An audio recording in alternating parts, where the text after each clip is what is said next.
Dr. Zalimi.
Hello, everybody. Many thanks for joining us for this webinar today. My name is Tim Moore, and I'm the co-chair of the Civil Society Participation Advisory Board for the Global Conference on Cyberspace. Let me start by providing a few background information for those of you who are joining us today for the first time. This webinar series focuses on human rights and cybersecurity and consists of 7 webinar sessions, which will conclude on April 7th with the last session focusing on privacy. And today's topic is cybercrime, and it's the 5th webinar in this series. The goal of the overall webinar series is to provide an overview of the different dimensions of cybersecurity to deepen civil society's understanding and familiarity with the various issues relating to cybersecurity. Can obviously not cover everything, but we try to be as comprehensive as possible. The individual webinar session is designed to give participants a more detailed overview of a specific cybersecurity issue. For example, today's topic is cybercrime. And it is meant to provide an opportunity for you to engage with the leader, and I will introduce the leader briefly after this brief background information. And we will first start with a presentation on the topic, followed by a Q&A, which will take about 30 minutes after the presentation. One of the main questions when we talk about cybersecurity is, what definitions do we actually use? How do we define cybersecurity? There are many different definitions that exist to date. The framing that we're using for this webinar series is the definition developed by the Freedom Online Coalition's Cybersecurity Working Group in Internet Free and Secure. The working group started out by saying that international human rights law and international humanitarian law apply online as well as offline, and that cybersecurity must protect technological innovation and the exercise of human rights. The working group defines cybersecurity as follows.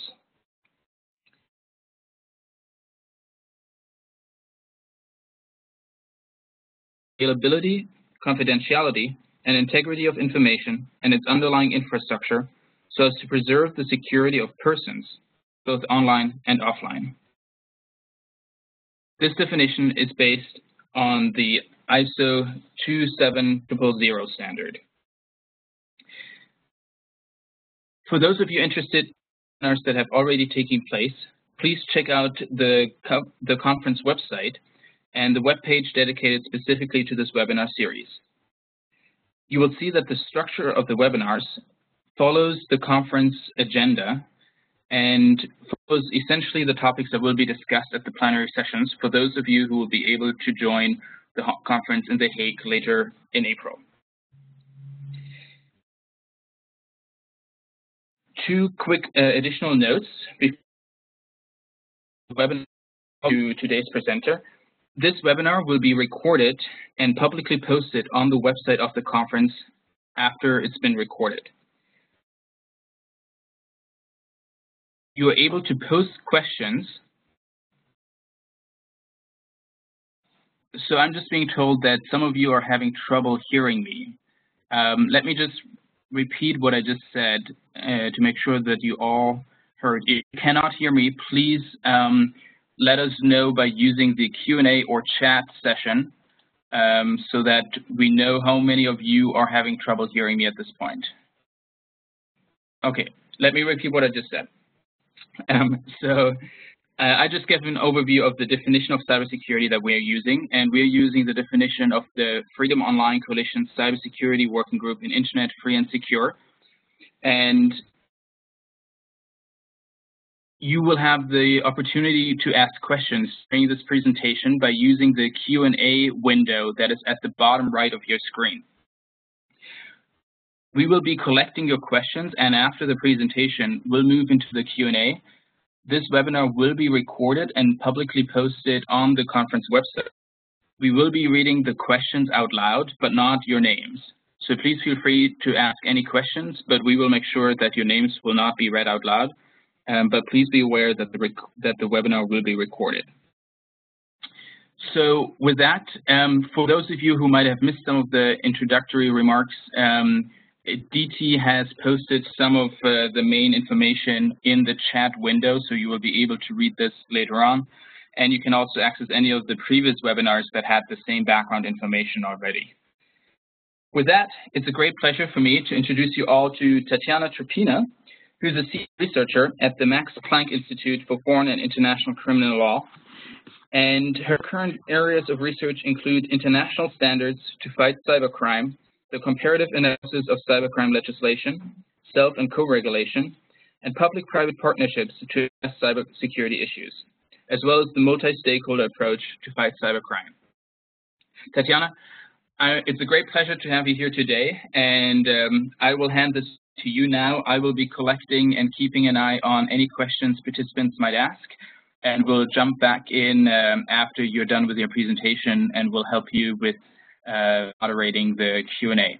So with that, I hand over to you and to the participants. Please feel free to ask questions even during the presentation, and we will get back to those after Tatiana is done with her presentation. Thank you. Thank you, Tim, for such a great introduction. Hi, all. I hope you all are able to hear me. And it's my first webinar, and I have only 30 minutes to go. So I probably will not be able to provide you with in-depth training and cover all the issues. But my goal is to provide you with at least a comprehensive overview of what is going on in cybercrime and how do we legally and organizationally approach this issue. And I might even miss a couple of slides to give you more room for asking questions and for me to answering them. And I would like to start with the first question, what this is all about. What is cybercrime? And I have to be honest, I have been working in this field already for more than 14 years, and I'm not able to provide you with any comprehensive definition, not because there are too many, like in the case of cybersecurity, but just because cybercrime is more kind of generic term, the use of which strongly depends on the content or on the context in which it is actually used. So if you think about cybercrime as of any crime committed online or with the use of computer, this term will go unnecessarily broad because you will have to include like drug trade online or anything which is done online. If we are narrowing this term to just specific offenses which are tackling computer, again, lots of crimes such as child pornography would be out of this definition. So basically, I would like to say that cybercrime is a kind of basket terms which includes different kind of acts, but mostly we can separate them into two categories. First of all, it's cyber offenses, which emerged only when internet and computers were developed. So it's illegal access to computer system, illegal interference with data and system, and so on. So anything you can imagine which tackles computer and data particularly. Another phenomena is when internet is a medium for old form of crime, which is like old wine in the new bottles. It's migration of traditional crime online, like, for example, drug trade online, illegal casinos, gambling, money laundering online. So there are plenty of things which are happening online, and these two terms, these two phenomena are already getting intertwined, and it's very hard to separate them. Because if you imagine cybercrime 20, 25 years ago, you will probably think about hackers, young guys sitting at their desktop and trying to hack NASA, which is not the case anymore probably, because cybercrime is becoming very well established, fast-growing and expanding underground economy, which is mimicking to real business, legal business in legal world. They're using lots of models, B2B, business to business, business to customer, customer to customer models. This underground economy can provide you with anything which is illegal, from illegal drug trades, illegal arm trades, illegal materials, renting a botnet. Those of you who attended Vlad's webinar know what botnet is. It's a network of zombie computers which are infected with a particular piece of malware and can be turned into a powerful tool of attack with just one mouse click. You don't have to have a lot of knowledge about how to code, for example. You can hire a botnet. If you don't know what to do with the botnet, you can hire people who will do it for you. So there is no need to have any particular knowledge on how a computer actually functions or how a network actually functions to order something illegal. And what is particularly scary, law enforcement cannot keep up with all these developments. We still cannot say if this crime is organized or not, but I would really like to cite the moderator of underground market, Silk Road, after Dutch police seized another underground market, Utopia, in February 2014. So he said, it's a serious blow to the dark web marketplace community, but you regroup and you do it again. Let's show them that we are Hydra. Cut off one head and 10 more heads will spring up. So why? Why are we so slow in tackling this phenomena? Why are you providing them so much room for improvement and for development of this business? I will talk about particular legal challenges and organizational challenges later, because there is lots of problems on the table that are to be solved. But first, I would like to talk about more generic, more general challenges related to the tensions between internet and law and investigations. First of all, it's a number of users, because with a growing number of users, with 2/3 of the world getting online, we always have the multiplying number of victims. We have the multiplying number of tools to stay anonymous, and we have apparently growing number of cyber criminals. Then there is international dimension and independence on location, because computer of the offender attacking computer and victim can be in different countries.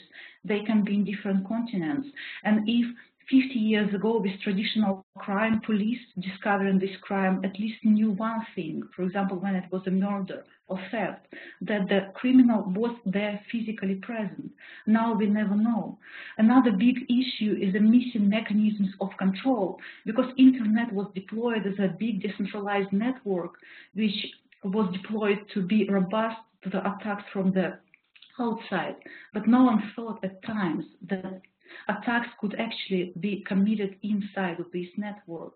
And to control anything, especially with the criminal law, with law itself and with the regulation, governments have to have instruments of control. It's always about social control, any law and any regulation. And control means strong top-down approach, strong hierarchical structures which are missing in the internet. Another issue, I think lots of you attended Vlada's webinar and you know about automation of the attacks like botnets, which can turn one computer into a powerful tool of controlling many others. And it's very easy now to commit, for example, denial of service attack. You don't have to have 1,000 people sitting at their computer and addressing, for example, some of the websites. You can easily get it automatically. And another big issue is availability of tools and information, which refers to two phenomena. First of all, these illegal underground markets where you can buy any tool to commit crime or hire anyone to commit this crime. You can buy credit card numbers stolen, you can buy passwords and usernames, you can rent a botnet. And another thing is that you can find a lot of illegal content of the internet, from child abuse images to cookbook how to deploy a bomb. And of course, it's not contributing very well to the development of the instruments to fight cybercrime. Another issue is low impact on one victim, because modern cybercriminals, honestly, it's like a lifestyle crime. First of all, there are not many of them are not tending to steal thousands and millions of dollars.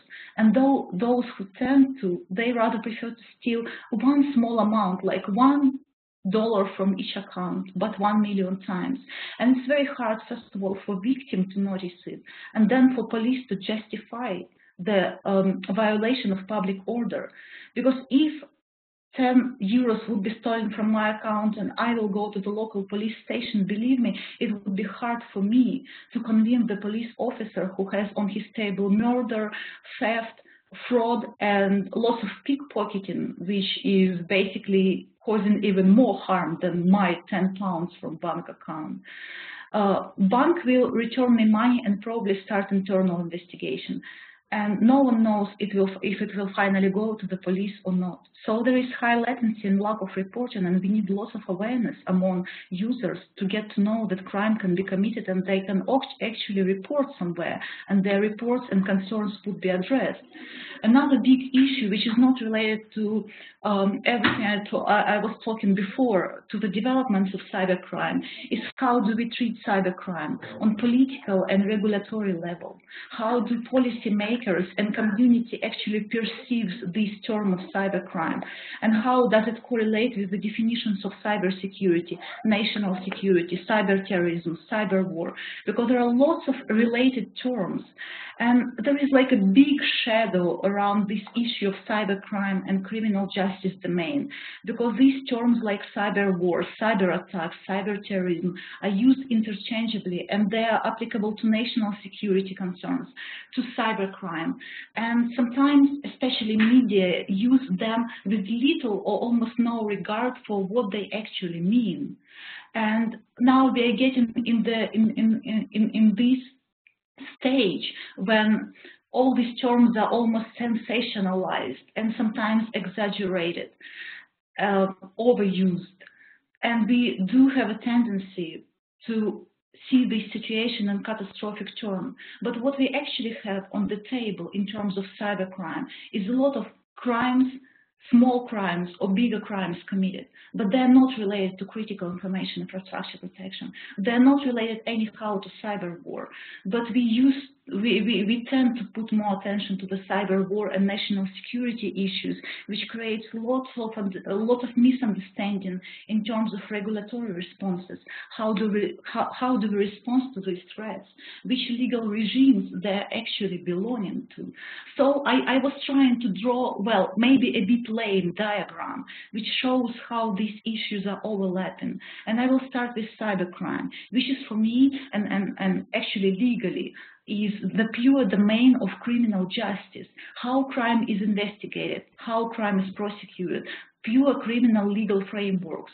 Of course, it does overlap with national security and cyber war concerns, but national security would be the domain of foreign policy, diplomacy, and international legal frameworks, which would differ from cybercrime. Of course, they will overlap. For example, in terms of some attacks against national, security or warfare, they will always be crimes.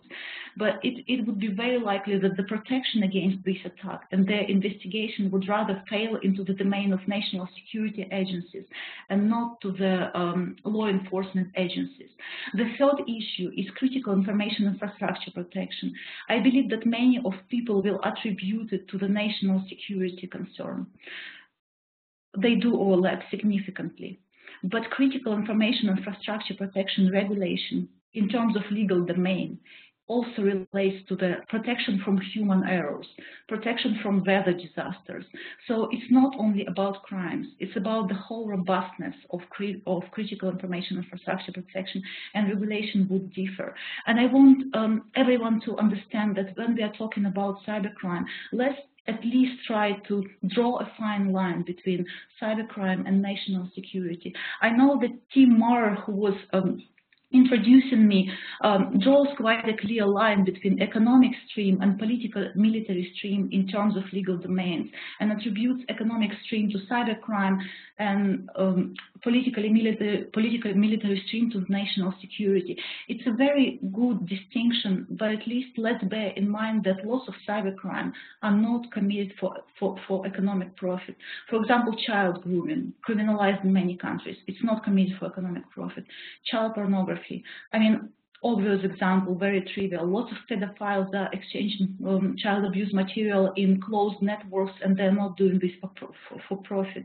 So there are some of crimes which are not committed for profit, and attributing them to the economic stream would be a bit hard. But still, I think it's a good fine line to distinguish political military stream, national security concerns, and cybercrime. Now I will move to the most exciting topic for me, apparently, because I'm a boring lawyer.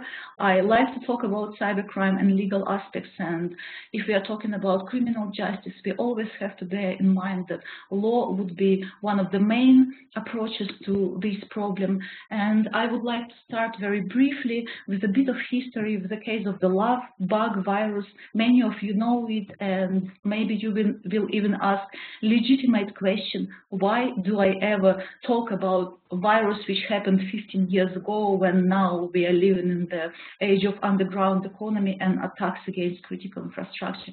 The point is that this virus still perfectly, like in encyclopedia, illustrates what happens in the legal domain with cybercrime approaches. So this virus was created in Philippines, was spread all around the world very quickly, within few hours, shut down lots of governmental computers, businesses, users, inflicted a damage estimated between $2 and $10 billion, and it was traced to Philippines from the US. FBI traced it. And Philippines neither criminalized hacking nor distribution of viruses.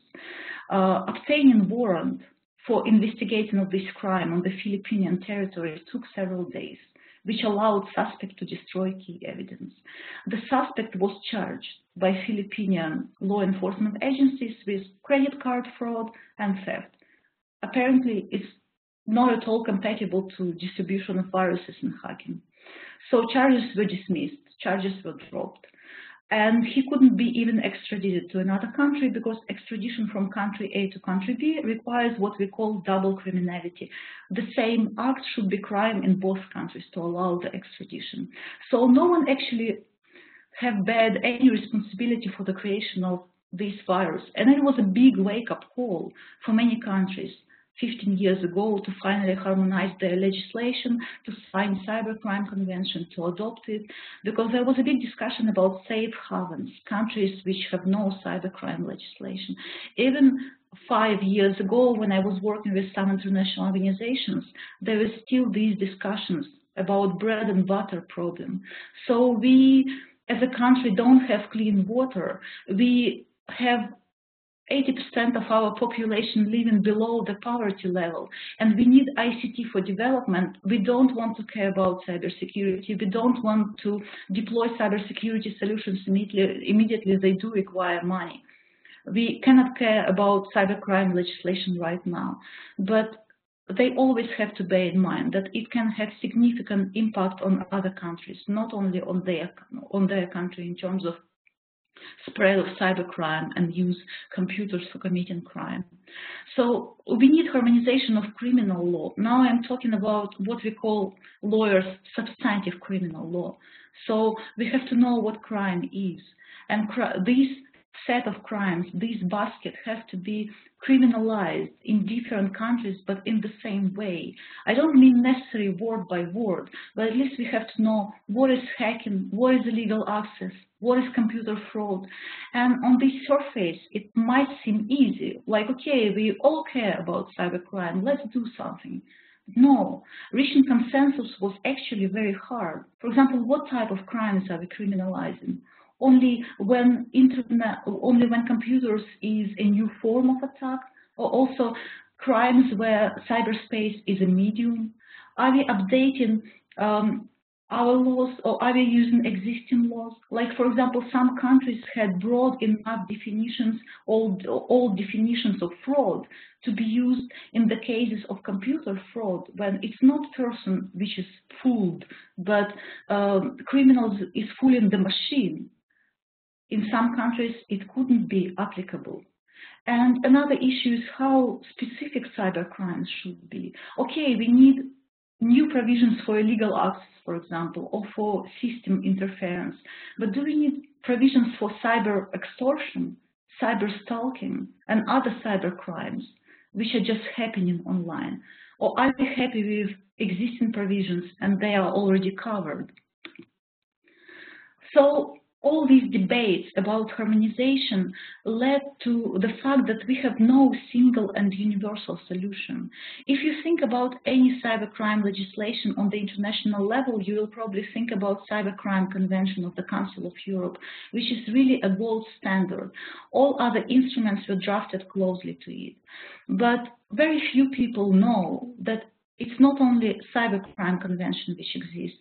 There are several regional instruments which are drafted closely to it, like African Union Cybersecurity Convention, like 2 documents of League of Arab States, a model law on cybercrime and cybersecurity convention, like Commonwealth model law, a model legislative text for Caribbean countries and Asia Pacific. So we've got kind of fragmented patchwork of solutions that were drafted closely to the Cybercrime Convention, and personally I'm a big supporter of it, but it's definite that some of the countries will not sign it. Another issue is religious, moral and cultural differences. Imagine, for example, the crime of insulting the king. It does exist in some countries. Other countries will never implement this provision. Then historical coincidences which led to different human rights concerns and different approach to freedom of speech or protection of privacy. Just one example about freedom of speech. In some countries, denial of Holocaust is a crime. In other countries, denial of Holocaust is protected under the freedom of speech provisions. So how do we deal with this? How do we agree and harmonize these kind of crimes which are not crimes in other countries? And if we are coming to the debate about the global solution, I would say that maybe only Cybercrime Convention can be considered a global solution, because it does have many countries who joined the treaty or drafted their legislation closely to this convention. The problem that there is nobody to take responsibility for this universal solution. First of all, Council of Europe definitely has this capacity to draft legislation, to have more parties joining their convention, to provide capacity building and training, but many countries are opposing this. And apparently, if you think who could take the lead, maybe United Nations. But first of all, United Nations has already failed in this, because there is a strong opposition to adopting standards of Cybercrime Convention. And another issue on this UN level, if we go there, first of all, this solution will require years and years to develop and agree. between all the UN members? And secondly, what is the level of standards and safeguards which will be implemented in this new solution? Because I have to say that Cybercrime Convention does have very high standards and very high safeguards. And this is the main argument of the supporters of Cybercrime Convention. If we are going to have the new solution, would it be minimizing the standards to make them agreeable? Then we are not joining this new solution. Then we are not signing up for this. And then there is a blame game. There is no universal solution and there is no one responsible for this. What I was talking about mostly relates to substantive law. I mean, what crime is. And in all these years, in the last 15 years, there are lots of efforts have been taken to finally harmonize legislation. I was participating in the UN Global Cybercrime Study, and I analyzed legislation in more than 100 countries. And I can say that you can hardly find any country where illegal access is not a crime or illegal system interference is not a crime. So to a large degree, what crime is has been already harmonized. Where we are stuck is procedural frameworks, meaning how do we obtain evidence in digital environment? Because this process of harmonization started much later compared to substantive law. We were thinking about computer fraud when they were still standing alone computers, when there were still no networks. So now when we have to investigate the crimes in the networks, we are coming up with the issues, which instruments to use. Okay, there is a basket of very good instruments in Cybercrime Convention and other documents. We can implement these instruments like interception of traffic data or production order for the internet providers in our national legislation. But the question is, how do we use them to work cross-border? How do we use them in the case of development of technology, when everything is encrypted, when we just simply cannot catch up with all the innovation that is going on around. Computer artifacts and data are vulnerable, and all mutual legal assistance for cross-border crime is very slow. So imagine just to intercept IP traffic from country A to country B takes several weeks just to start the interception. For example, country A has to get the approval from the prosecutor, go to the judge to get a warrant. These documents should be translated, go to the Ministry of Justice of the country A, go to the Ministry of Justice to the country B, and then all the way down through the judge to the prosecutor, and then all the way back. In the best case, it will take few days, like in Europe. In the worst case, between non-EU and EU countries, it will take weeks, and sometimes these requests are never answered. So the question is always how to obtain the data quickly. And because we are talking about criminal law always has strict safeguards. So informal information sharing between law enforcement agencies might help investigation, but it will never bring case in a good way to the court, because any good defense lawyer will destroy the case with the evidence which was obtained illegally. So there is always a question about admissibility of the evidence. And the way forward in this sense, what we are working on now when we are talking about harmonization is not about harmonization of substantive legislation, because in 20 years we learned more or less what computer fraud is or what illegal access is. What we are working on now is development, technical capacity and legal development of these frameworks, and especially on mutual legal assistance frameworks, how to make them work in transborder quickly, but at the same time with all the safeguards which suspect will have during the investigation, with all the human rights protected. And it's a very important question because of the admissibility of electronic evidence obtained in different jurisdictions.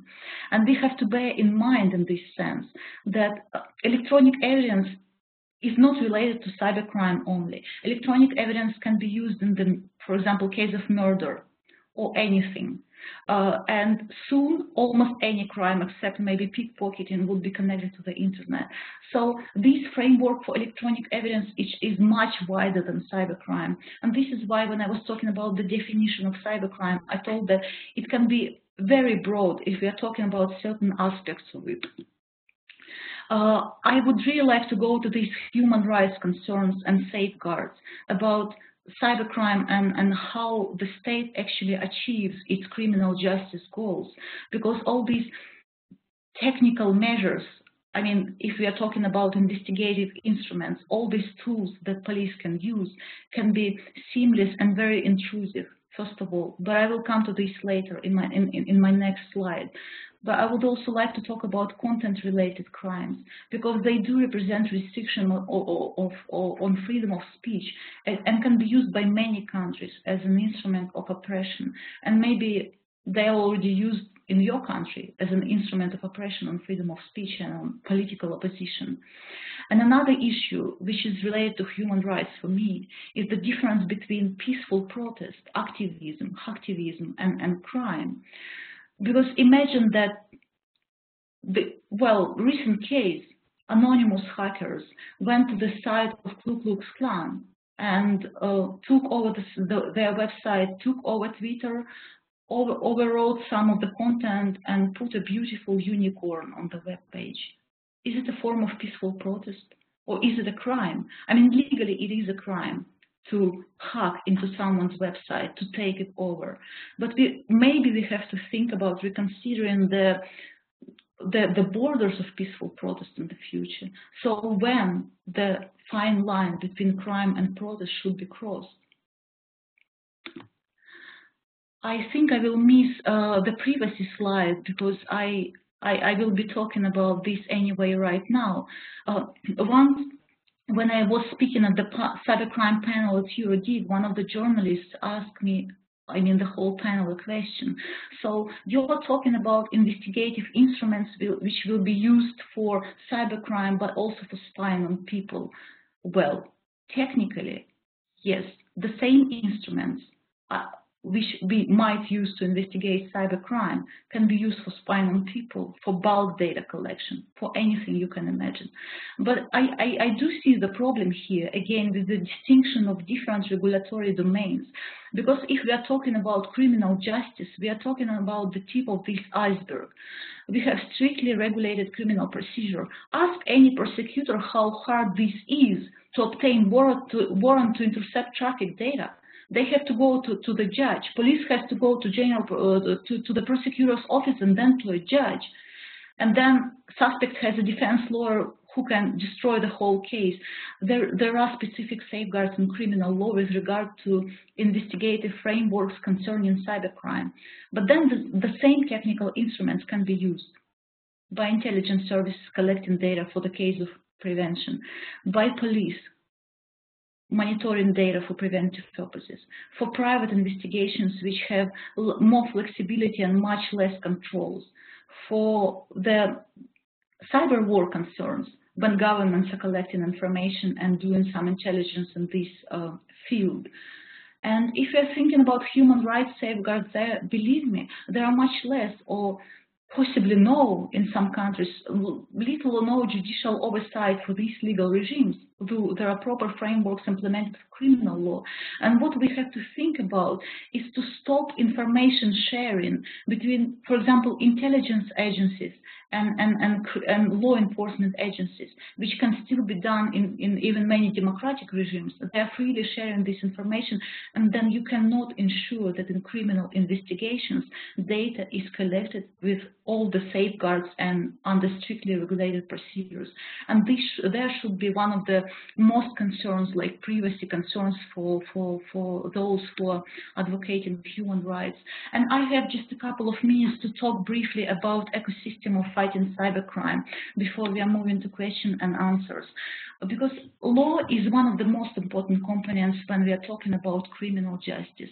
But criminal law can only react to the problem, and only when the crime actually happened. So we do need proactive measures. We do need proactive approaches in addition to reactive. We need capacity building for law enforcement agencies and for users. We need awareness raising. And I'm not talking only about end users. I'm also talking about governments. I'm talking about industry. We all have to work together. I know that it sounds like let's go to the world consisting of rainbows and clouds, but believe me, lots of things have already been done in this field. And briefly, I will talk about the role of the industry, for example, because governments cannot be expected, and they just simply cannot fight the cybercrime alone when industry owns and funds and deploys the network.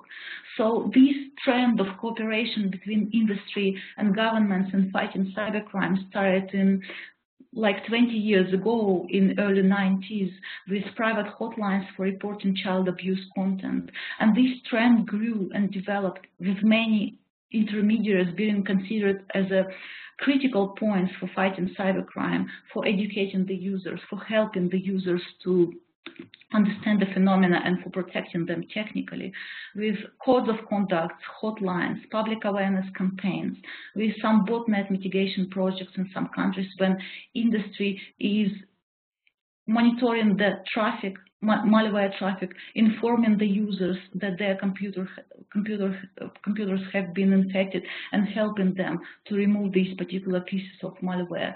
With industry participating in lots of capacity building and training programs with law enforcement agencies, and also in ad hoc investigations when crime has already happened. And very briefly, just another 2 minutes on the role of civil society, because I think this is what also of very high interest of you. When we are talking about criminal law and criminal justice, we are talking about the highest degree of governmental intervention, because it's about crime, it's about deprivation of liberty, it's about lots of intrusive frameworks.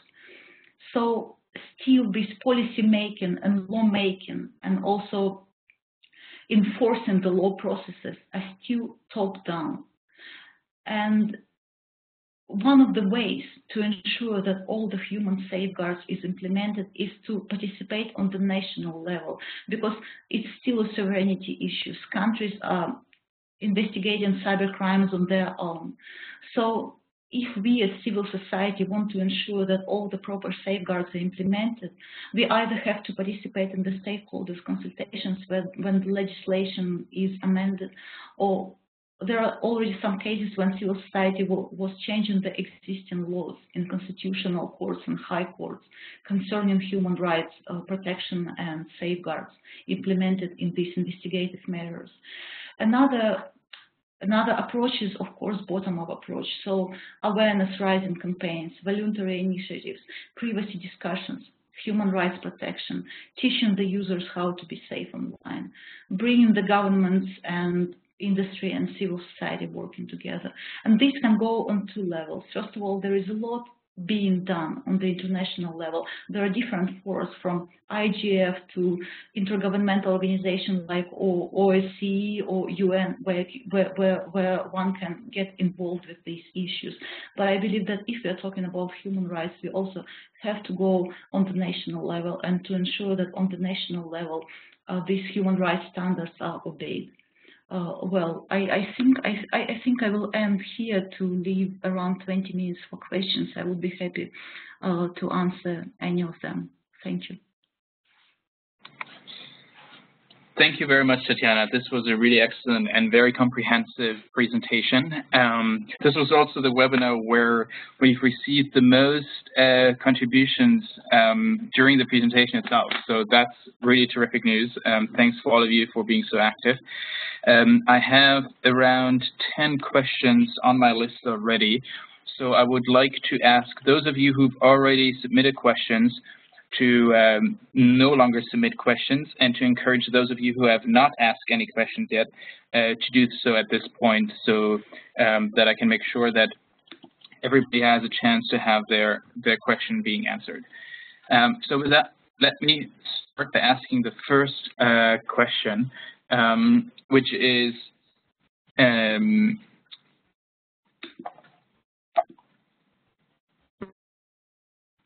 sorry, my computer is having an issue. Okay.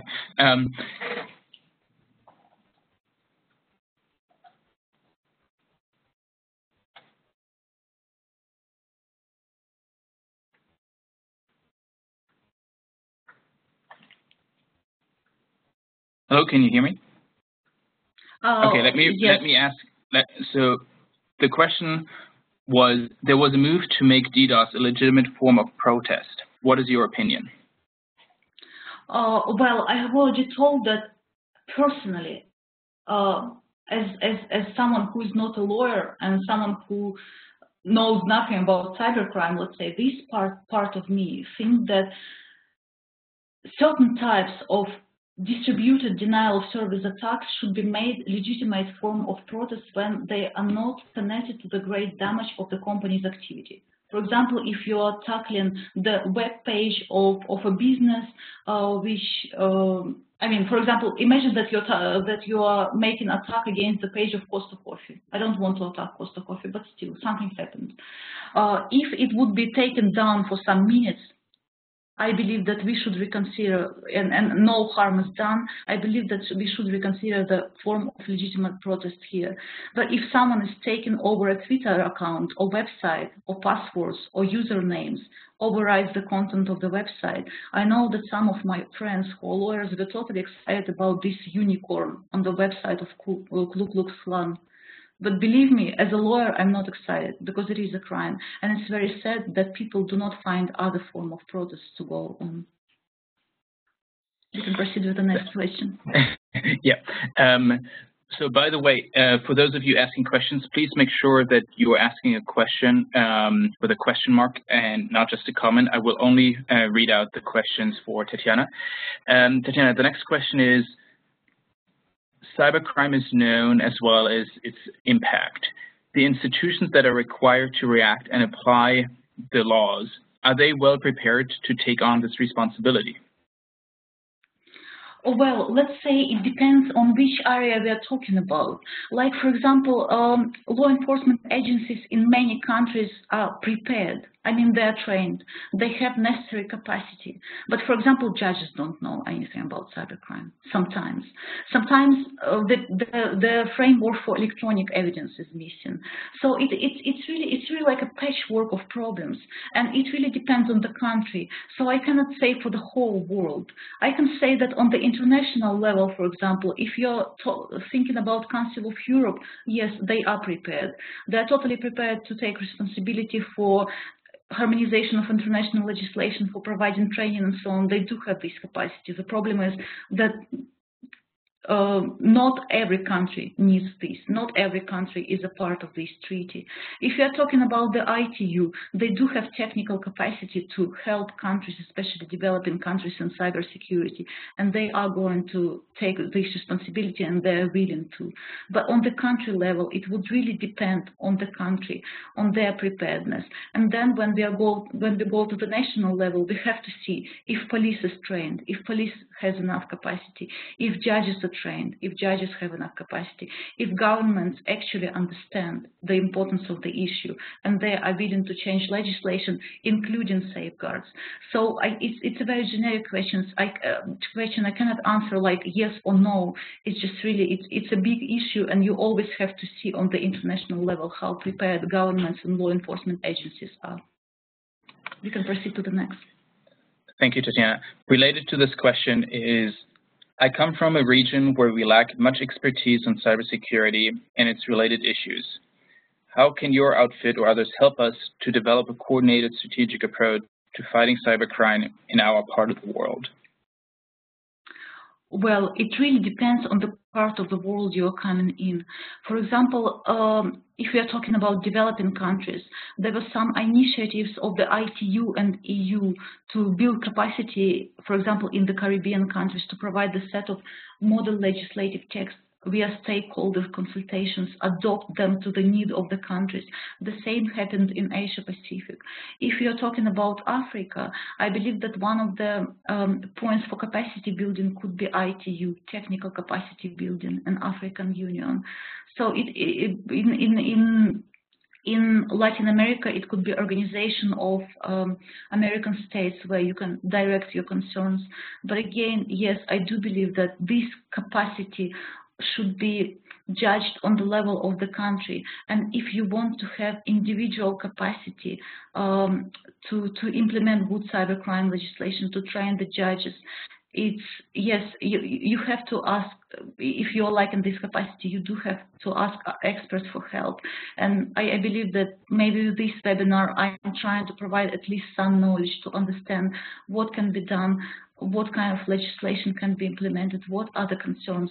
But apparently to solve the problem, you need a complex and multifaceted strategy, and it cannot be done in one day. You can always ask for help of the international institutions and external experts, but you should ask for this help, yes, to build this capacity in your own country. And it's a long way, but it starts with the first step. And apparently many of the experts will be happy to help in this sense.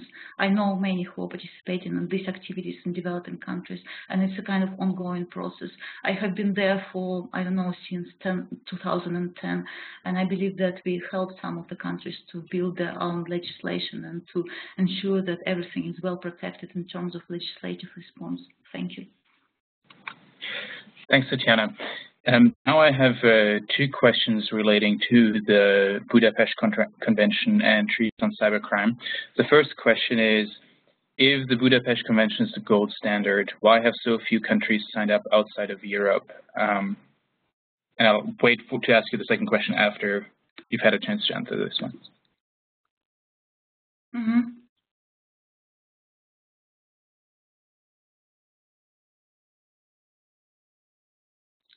So let me repeat the first question again. Mm-hmm. If Yes. the Budapest Convention is the gold standard, why have so few countries signed up outside of Europe?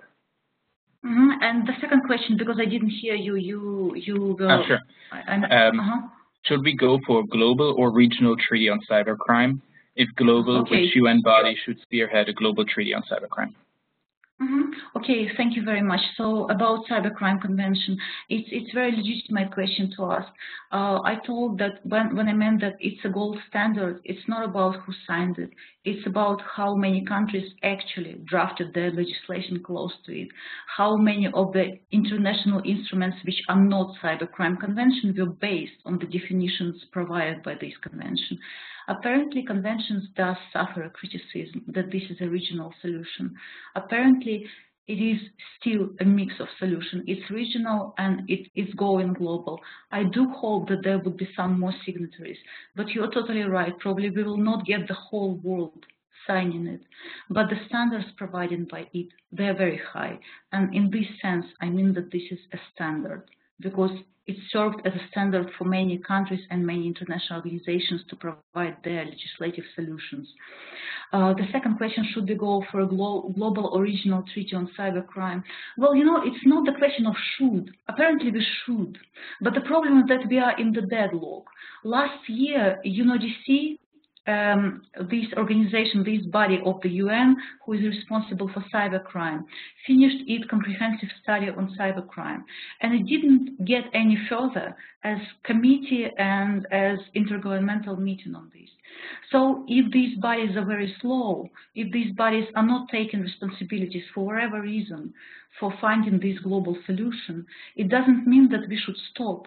Yes, we do have to develop regional solutions then.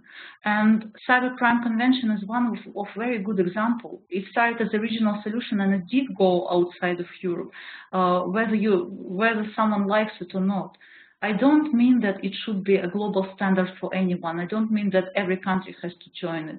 But at least we have to, I mean, they do provide the best instruments. And if you think about cybercrime legislation, you will not find on the national level something which is not more or less mentioned in these conventions. So this is just about the legislative techniques. And if it's a global solution, if we are talking about United Nations, well, it would be only UNODC, United Nations Office for Drug and Crimes, because they are responsible for cybercrime measures. Thank you. Thank you, Tatiana.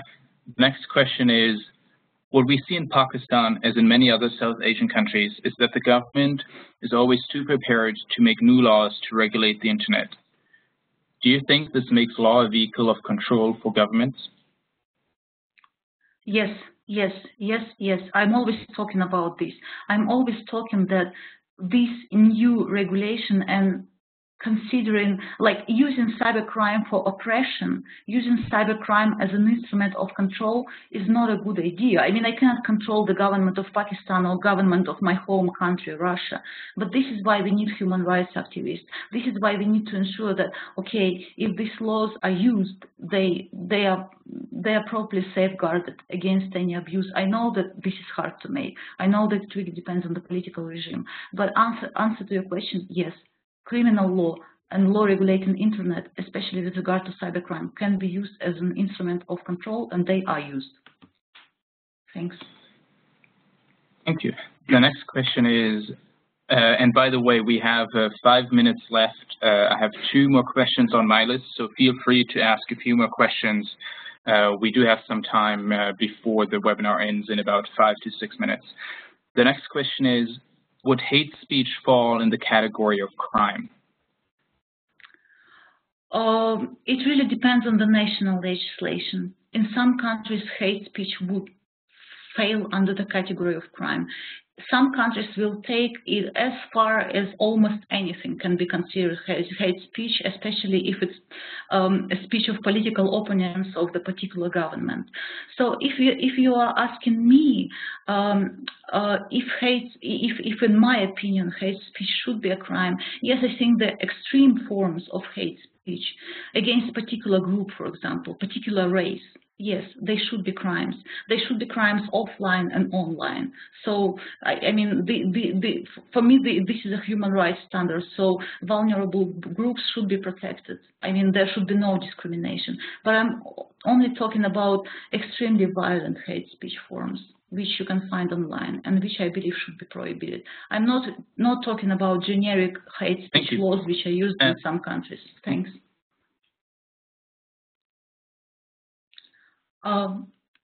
Tim, I cannot hear you. Oh, okay, now I can. Yeah, sorry about that. We are having some technical issues with the platform today. So the next question is, hi Tatiana, thanks for your productive presentation. Could government's blockage to the services of great value to the users be considered a cybercrime?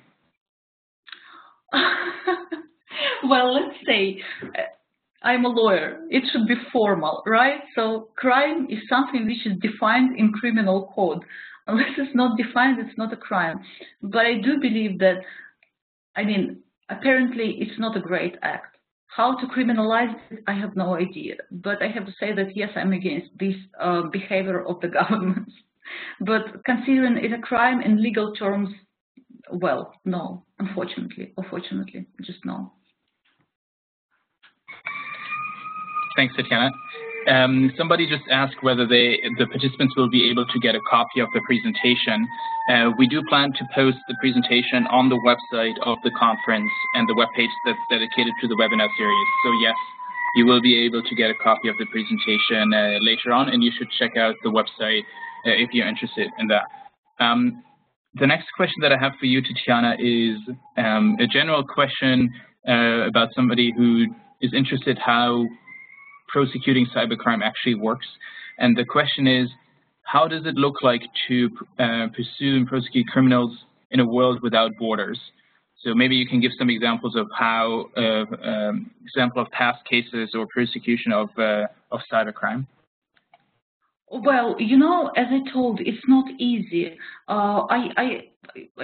I mean, I already gave this example of very old case, and I was also talking about a mutual legal assistance from country A to country B. Let's say if the crime happens only on the national level, and if the criminal is in the country, if victim is in the country, it's much easier. Electronic evidence can be obtained quickly with the sanction of the court and so on.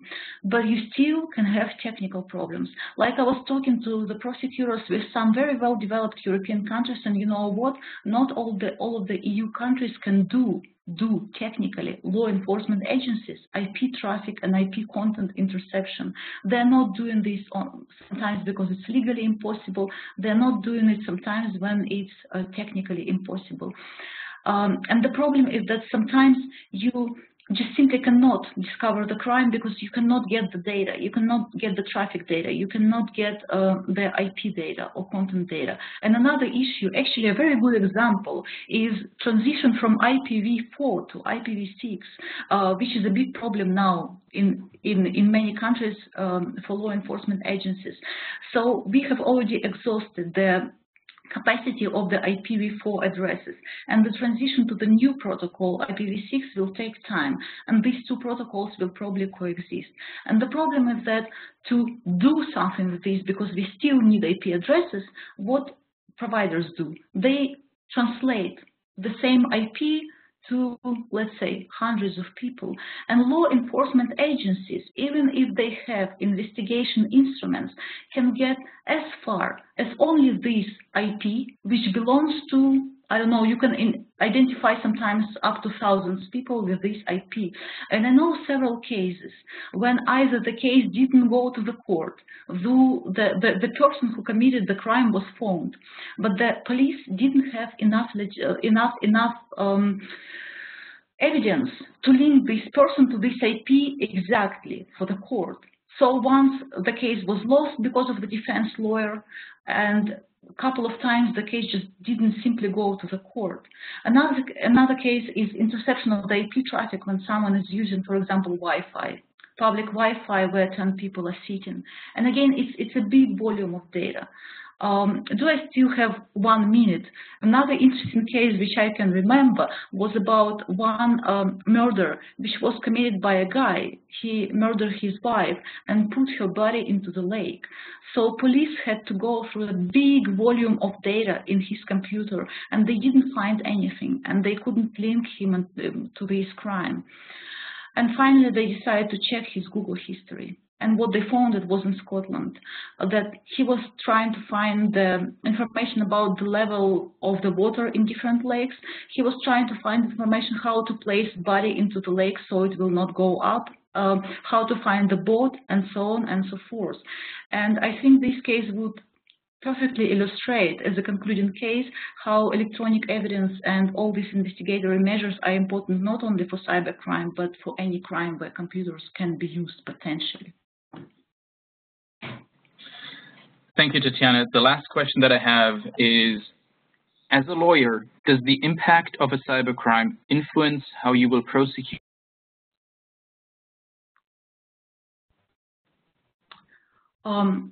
Sorry, Tim, I will have to check this question in the Q&A because I didn't hear the last. Okay, does the impact of cybercrime influence how you will prosecute an offender? Yes and no. No, in terms of criminal procedure and safeguards. No, it will not influence. Evidence will go to the court. The court will assess them. We will go through all the necessary procedures in case of prosecution. So no, nothing will change in this sense. And yes, a lot will change in another sense. A lot will change because we have to understand the nature of the evidence.